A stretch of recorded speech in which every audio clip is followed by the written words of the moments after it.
Hello my dear friends, आज हम लोग पास्ट परफेक्ट के बहुत ही इंपॉर्टेंट टॉपिक पे बात करने वाले हैं। एक ऐसा टॉपिक जहां बच्चे अक्सर कंफ्यूज रहते हैं, उनको समझ में नहीं आता है कि भाई सेंटेंस गलत कहाँ है, ठीक है, कहाँ हमसे गलती हो चुकी है। तो आज हम लोग पास्ट परफेक्ट के एक बहुत ही कॉम्प्लिकेटेड सेंटेंस के बारे में बात करेंगे। आप लोग अक्सर सुने होंगे, है ना, मेरे स्टेशन पहुंचने से पहले ट्रेन खुल चुकी थी, डॉक्टर के आने से पहले रोगी मर चुका था। ऐसे वाक्य को हम लोग ट्रांसलेट कैसे करें, तो आज इसी कंसेप्ट को लेकर हम लोग आए हैं। ठीक है, सेंटेंस बहुत आसान है। आप कंपटीशन में अगर आप हैं तो आप अक्सर बिफोर से रिलेटेड कई सारे एरर्स को देखते हो। मुझे उम्मीद है आज इस वीडियो को देखने के बाद आपको फिर आने वाले समय में बिफोर से रिलेटेड कोई एरर में दिक्कत नहीं होने वाला होगा। ठीक है, चलिए, तो पास्ट परफेक्ट का एक एडवांस टॉपिक आज हम लोग पढ़ने वाले हैं।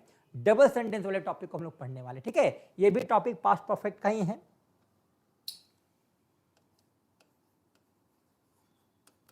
पास्ट परफेक्ट का ही टॉपिक है।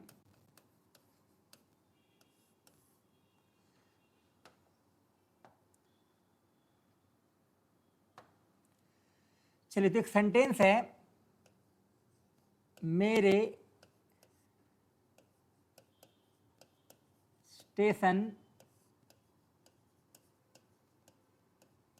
पहुंचने से पहले ट्रेन खुल चुकी थी।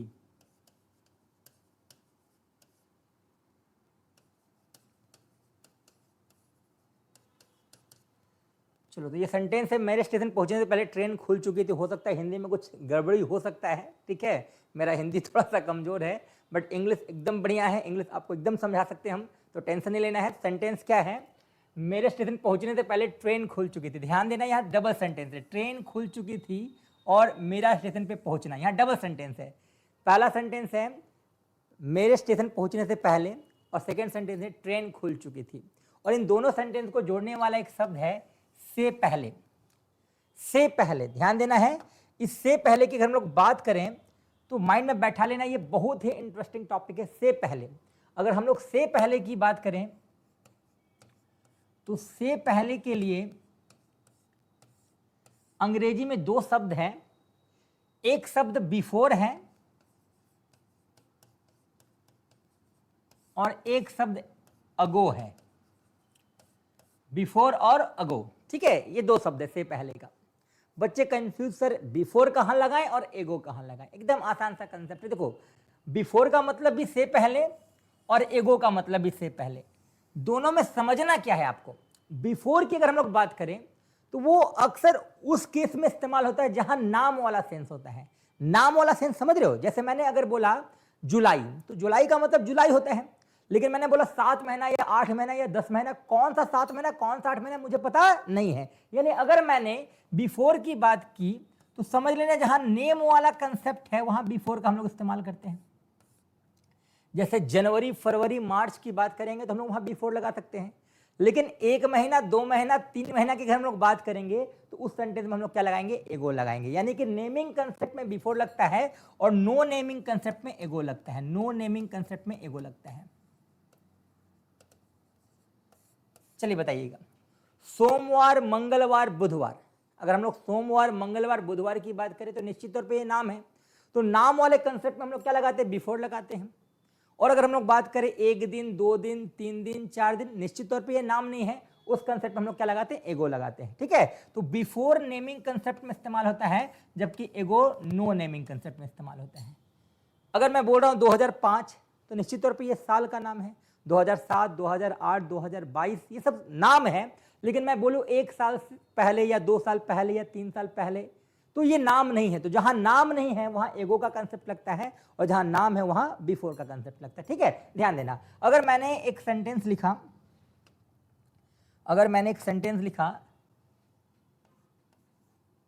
जनवरी से पहले, जनवरी से पहले, निश्चित तौर पे इससे पहले का इंग्लिश हम लोग को बिफोर लगाना होगा, क्योंकि जनवरी क्या है, नेमिंग कंसेप्ट है। जनवरी क्या है, नेमिंग कंसेप्ट है। लेकिन अगर मैंने ये बोला 2 महीने पहले, 2 महीने पहले, मतलब साफ है 2 महीना किसी महीने का नाम नहीं है, तो इस केस में हम लोग क्या लगाएंगे, एगो लगाएंगे। जल्दी जल्दी आप लोग बताना, अगर मैं बोलूंगा शुक्रवार से पहले, तो शुक्रवार क्या है बताओ, शुक्रवार नेम है ना, तो इस केस में हम लोग क्या लगाएंगे, बिफोर लगाएंगे। 6 दिन पहले ये नाम नहीं है, क्या लगाएंगे, एगो लगाएंगे। मतलब माइंड में बैठा लेना, नेमिंग कंसेप्ट में बिफोर लगता है और नो नेमिंग में क्या लगाते हैं, एगो लगाते हैं। फिर से बताओ, अगर मैं बोलूं 2005 से पहले, मैंने बोला 2005 से पहले, आपको यहाँ एगो नहीं लगाना है, आपको यहाँ क्या लगाना है, बिफोर लगाना है। लेकिन मैंने बोला 5 साल पहले, निश्चित तौर पे 5 साल किसी साल का नाम नहीं है, तो इस केस में 5 साल पहले में हम लोग को एगो का इस्तेमाल करना है। अगर मैं बोलूंगा मार्च से पहले, मार्च महीने का नाम है, आपको बिफोर का इस्तेमाल करना है। 6 महीना पहले, 2 महीना पहले, 3 महीना पहले आपको एगो का इस्तेमाल करना है, ठीक है। चलिए, तो जनवरी से पहले और 2 महीना पहले, अब यहां पर समझना है कि जनवरी से पहले, ध्यान से समझना आप लोग, अगर मैं बोल रहा हूं मैं जनवरी से पहले दिल्ली में था, मैंने बोला मैं जनवरी से पहले दिल्ली में था, तो पहले ये बताओ जनवरी क्या है, अभी तो जुलाई चल रहा ना, जनवरी क्या है बताओ, जनवरी क्या है, पास्ट है।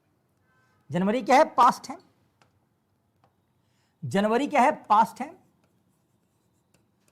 और आप ध्यान दो कि मैं जनवरी की बात नहीं कर रहा हूं, जनवरी से पहले, ध्यान दो, जनवरी से पहले मैं दिल्ली में था, मतलब जनवरी पास्ट है and we are talking about जनवरी से पहले। हम लोग कब की बात करें, जनवरी से पहले, यानी यहां डबल पास्ट है, एक तो जनवरी, दूसरा उससे पहले, डबल पास्ट है। मैंने बोला शुक्रवार से पहले, शुक्रवार से पहले, आज मान लो संडे है, ठीक है, तो अगर मैंने बोला शुक्रवार से पहले, तो भाई आज संडे, शुक्रवार तो बीत चुका है ना, तो शुक्रवार से पहले मतलब मैं क्या बात कर रहा हूं बताओ, शुक्रवार से पहले, शुक्रवार एक पास्ट हो जाएगा और दूसरा मैं उससे भी पहले की बात कर रहा हूं, यानी सेंटेंस में कितना कंसेप्ट आया बताओ, डबल पास्ट आया। यानी डबल पास्ट के केस में हम लोग क्या लगाते हैं, बिफोर लगाते हैं। दो चीज आप लोग समझे, एक नेमिंग कंसेप्ट में बिफोर लगता है और एक डबल पास्ट के कंसेप्ट में क्या लगाते हैं, बिफोर लगाते हैं। चलिए बताइएगा फिर से, अगर मैं बोल रहा हूं 2008 से पहले, 2008 से पहले, 2023 चल रहा ना अभी, तो 2008 क्या है बताओ, पास्ट है। 2008 क्या है, पास्ट है, और मैं 2008 की बात नहीं कर रहा हूं, उससे भी पहले बात कर रहा हूं, यानी 2008 भी पास्ट है और उससे पहले भी क्या है, पास्ट है, यानी यहां डबल पास्ट का सेंस आ रहा है। सेंटेंस में कितना पास्ट आ रहा है, डबल पास्ट आ रहा है, तो डबल पास्ट के सेंस में हम लोग क्या लगाते हैं, बिफोर लगाते हैं। लेकिन मैंने बोला 2 महीना पहले, भाई 2 महीना पहले, आज से 2 महीना पहले, यानी यहां सिंगल पास्ट है, यहां क्या है, सिंगल पास्ट है, तो डबल पास्ट के सेंस में हम लोग बिफोर लगाते हैं और सिंगल पास्ट के सेंस में हम लोग क्या लगाते हैं, एगो लगाते हैं। यहां डबल पास्ट है और यहां सिंगल पास्ट है, यहां डबल पास्ट, यहां सिंगल पास्ट। भूल जाओ सर कहां डबल कहां सिंगल, तो सिंपल याद रखना, जैसे जनरली कभी कभी कोई मेरा फ्रेंड होता है या कभी भी आप लोग ऐसा सुने भी होंगे, अगर वो समोसा खा रहा है, उससे पूछोगे और खाएगा समोसा, तो बोलता हाँ एगो। फिर मान लो मिठाई खा रहा है, रसगुल्ला खा रहा है, पूछोगे उससे आप कि और मिठाई लेना है क्या, तो बोलता हाँ एगो। तो एगो का सेंस क्या होता है, एक से होता है, एगो का मतलब एक, तो माइंड में बैठा लेना, इसका नाम क्या बताओ, एगो। जैसे बिहार के टोन में हम लोग नहीं बात करते हैं कि एगो पूरी चाहिए, तो हम लोग बोलते एगो, तो एगो का मतलब कितना, एक पीस। तो जहां तक हम लोग एगो की बात करें, तो इसका मतलब क्या हो जाएगा, एगो मतलब एक पास्ट, तो एगो का मतलब एक पास्ट और बिफोर का मतलब डबल पास्ट। यहां एक और चीज समझना है, जनवरी से पहले जब हम लोग उसको ट्रांसलेट करेंगे, जनवरी से पहले की बात करें, तो जनवरी से पहले को हम लोग इंग्लिश में लिखेंगे बिफोर जनवरी, बिफोर जनवरी, बिफोर जनवरी, यानी जनवरी से पहले बिफोर आया, यानी टाइम से पहले आया। लेकिन 2 महीना पहले की अगर हम लोग बात करें, तो इसका ट्रांसलेशन क्या लिखेंगे हम लोग, 2 मंथ्स अगो। ध्यान दीजिएगा, 2 मंथ्स या टाइम है, एगो बाद में आया। बच्चे यहां भी सवाल करते हैं हमसे, सर टाइम के पहले बिफोर क्यों और टाइम के बाद अगो क्यों, टाइम से पहले आप बिफोर क्यों लगा दिए, टाइम के बाद एगो क्यों लगाए। सिंपल सा कंसेप्ट है यार, बिफोर के पास डबल पास्ट है, पावरफुल आदमी है ये, तो पावरफुल आदमी पीछे नहीं होता, हमेशा आगे होता है। बिफोर डबल पास्ट लेकर आ रहा है, तो डबल पास्ट यानी पावरफुल आदमी है, और जो पावरफुल आदमी है वो हमेशा टाइम के पहले आएगा। बेचारा ये देखो नाम इसका एगो है, एगो का मतलब एक पास्ट, सिंगल पास्ट लेके आ रहा है। 2 महीना पहले, कब से, आज से ना भाई, 2 महीना पहले, आज से पहले, यानी एक पास्ट है। 2 महीने पहले यानी आज से पहले एक पास्ट है, लेकिन मैं बोल रहा हूं फरवरी से पहले, तो पहले तो फरवरी पास्ट है और मैं दूसरा क्या बोल रहा हूं, उससे भी पहले, फरवरी से पहले, यानी फरवरी भी पास्ट और उससे भी पहले पास्ट, डबल पास्ट आ जाएगा। तो डबल पास्ट के केस में हम लोग क्या लगाते हैं, बिफोर, और सिंगल पास्ट में एगो लगाते हैं। बेचारा एगो के पास एगो पावर है, एगो माने एगो, एक पावर है, इसलिए हम लोग उसको टाइम के पीछे रखते हैं। कमजोर आदमी टाइम के पीछे रहेगा और जो मजबूत आदमी वो टाइम के आगे होता है। समझ में आ रहा है? यानी 2 मंथ्स अगो, यानी टाइम के बाद अगो आएगा और टाइम के पहले बिफोर आएगा। बिफोर के पास 2 पावर, एगो के पास 1 पावर। भूल जाओ तो याद रखना, एगो मतलब एगो पावर है, एगो मतलब एगो पावर। ठीक है, चलिए तो फिर से बताइए, बिफोर 2 चीजों को लेता है। पहला नेमिंग कंसेप्ट, जितना भी नेमिंग कंसेप्ट है वहां बिफोर लगाते हैं, और बिफोर के साथ डबल पास्ट आएगा, बिफोर के साथ डबल पास्ट आएगा। एगो की बात कर लो, ये नो नेमिंग कंसेप्ट है, और नो नेमिंग कंसेप्ट का मतलब है कि ये सिंगल पास्ट को लेकर आता है। यानी जो कंडीशन है 2 महीने पहले तो भाई आज से 2 महीने पहले, 2 साल पहले तो आज से 2 साल पहले, है ना, 20 मिनट पहले तो अभी से 20 मिनट पहले। तो यहाँ सिंगल पास्ट का कंसेप्ट है, जबकि यहाँ डबल पास्ट का कंसेप्ट है। अब जल्दी बताओ इस सेंटेंस में कितना पास्ट है। मेरे स्टेशन पहुंचने से पहले ट्रेन खुल चुकी थी। मेरे स्टेशन पहुंचने से पहले ट्रेन खुल चुकी थी, डबल पास्ट है। चुका था, चुकी थी मतलब पास्ट परफेक्ट, यानी ये सेंटेंस पास्ट परफेक्ट में है, पास्ट परफेक्ट में है।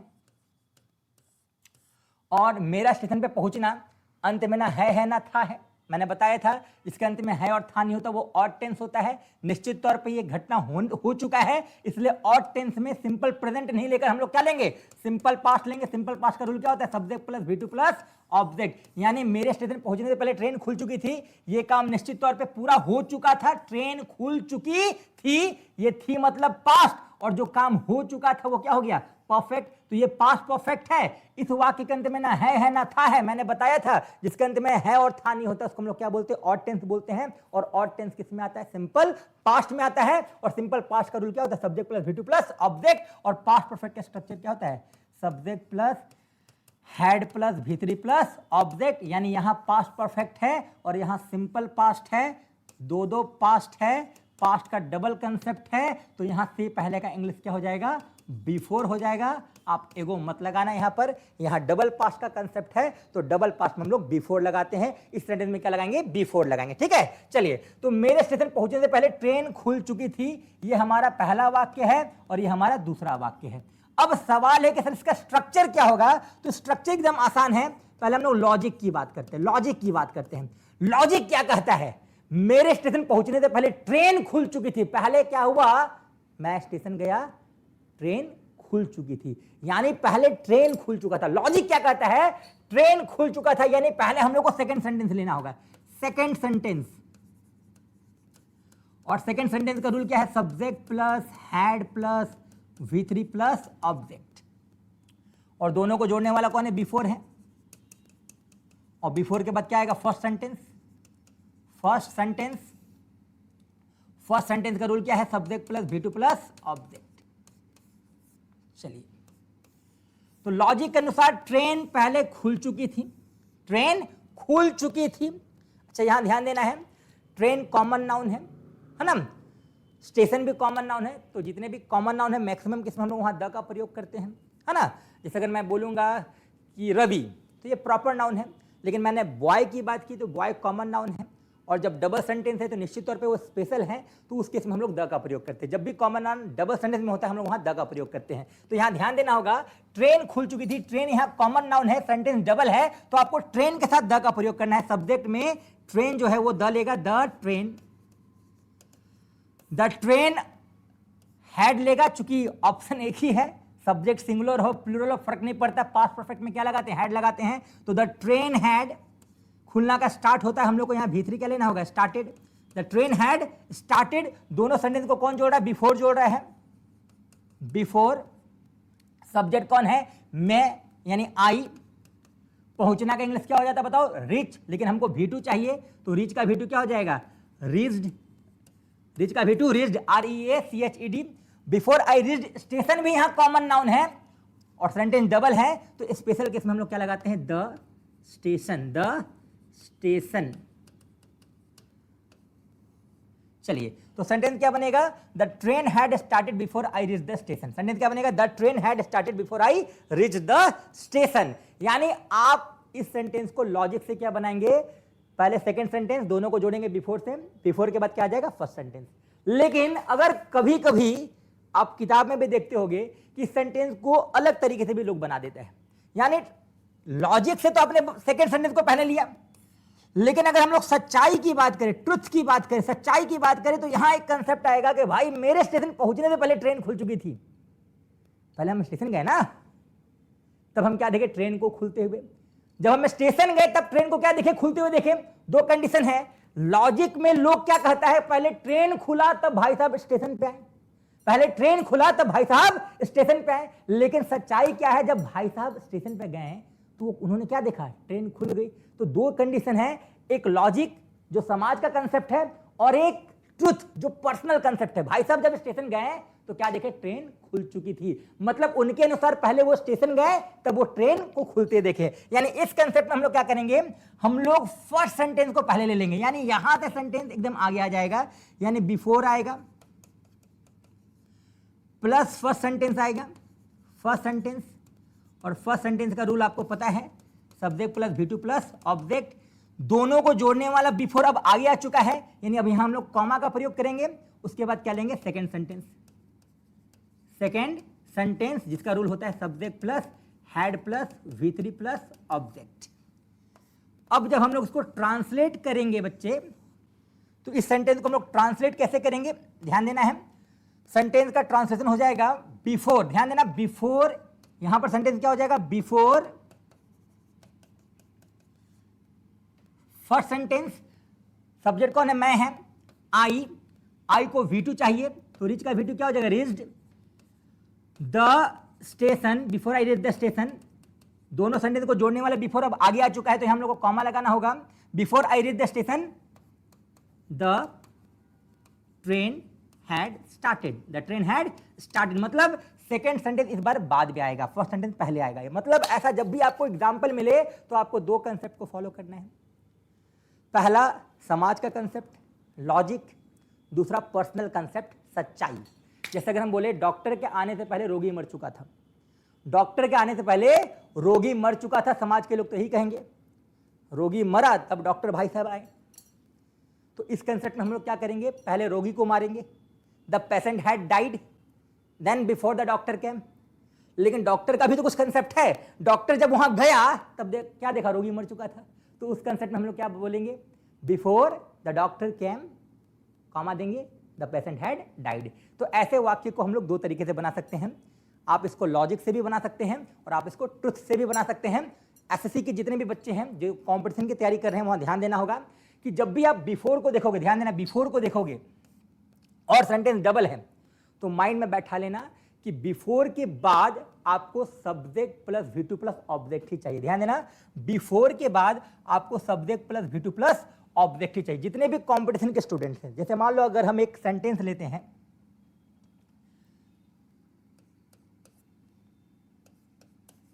he had eaten before I had played। तो ये एक सेंटेंस है जहां कॉमन एरर है, he had eaten before I had played। अब यहां पर बच्चे बोलेंगे सर गलती कहां है? तो मैंने बताई ये बिफोर। ध्यान देना, ये बिफोर। आप जब भी डबल सेंटेंस पाओगे तो आपको समझना क्या है कि बिफोर के बाद you have to see subject plus V2 plus object, subject plus V2 plus object. और बिफोर के पहले क्या दिखना है? Subject plus had plus V3 plus object. ध्यान देना, जितने भी कंपटीशन के बच्चे हैं, बिफोर के बाद subject plus V2 plus object और बिफोर के पहले subject plus had plus V3 plus object. ध्यान देना, बिफोर के पहले जो स्ट्रक्चर है उसको यहां पर ये सेटिस्फाई करता है। ही सब्जेक्ट है, हैड है, इटन वर्ब 3 है, कोई दिक्कत नहीं है। लेकिन बिफोर के बाद हमें क्या चाहिए? Subject plus V2 plus object. Subject कौन है? सब्जेक्ट कौन है? आई है। आई को क्या चाहिए? V2 चाहिए। आपने क्या कर दिया? हैड के साथ V3 लगा दिया। तो ये सेंटेंस एरर है, ये गलत है। आपको यहां हैड का इस्तेमाल नहीं करना है। सेंटेंस क्या हो जाएगा? He had eaten before I played होगा, बिफोर आई प्लेड। तो जितने भी कंपटीशन के बच्चे हैं यहां पर आपको ध्यान देना होगा, अगर डबल सेंटेंस बिफोर से जुड़ रहा है, ध्यान देना, डबल सेंटेंस बिफोर से जुड़ रहा है तो आपको बिफोर के बाद subject plus V2 plus object चाहिए। हो सकता है सेंटेंस आपको थोड़ा घुमा के मिल जाए। अगर सेंटेंस ऐसा भी है कि before I had played comma he had eaten food, या जो भी XYZ, he had eaten food, तो मान लो before subject plus V2 plus object को लेता है, before subject plus V2 plus object को लेता है। तो ध्यान देना, बिफोर के बाद आपको क्या चाहिए, subject plus V2 plus object, और बिफोर के बाद क्या चाहिए बताओ, subject plus had plus V3 plus object. कभी कभी ऐसा होता है कि सेंटेंस में एक एरिया सही मिल जाता है। मान लो ऐसा है कि before I played he, it के जगह लिख देता है he ate before I played, है ना। तो before I played he ate, तो बच्चे क्या होता है, बस एक ही कंसेप्ट को देखते हैं कि भाई बिफोर के बाद क्या चाहिए था, सर ने क्या बोला था, बिफोर के बाद subject plus V2 plus object चाहिए। तो बिफोर के बाद तो सब्जेक्ट के साथ V2 मिल गया ना, लेकिन बिफोर के लिए डबल सेंटेंस आ रहा है, और अगर बिफोर के लिए डबल सेंटेंस आ रहा है तो अगर एक area subject plus V2 plus object है तो दूसरा आपको सब्जेक्ट के साथ हैड प्लस V3 चाहिए। ऐसा नहीं कि बस आपके दिमाग में ये होगा कि नहीं सर ने बताया था बिफोर के बाद क्या चाहिए, subject plus V2 plus object, तो वो तो मिल गया, कोई टेंशन नहीं। लेकिन अगर सेंटेंस बिफोर अपने साथ subject plus V2 plus object ले रहा है तो उसके बाद क्या होना चाहिए बताओ, subject plus had plus V3 plus object. बताओ ये सेंटेंस सही है या गलत है, before I played he ate, ये गलत है ना, क्योंकि बिफोर के बाद subject plus V2 plus object चाहिए, लेकिन उसका अगला सेंटेंस क्या चाहिए बताओ, ही हैड इटन, यानी subject plus had plus V3 plus object. मतलब आप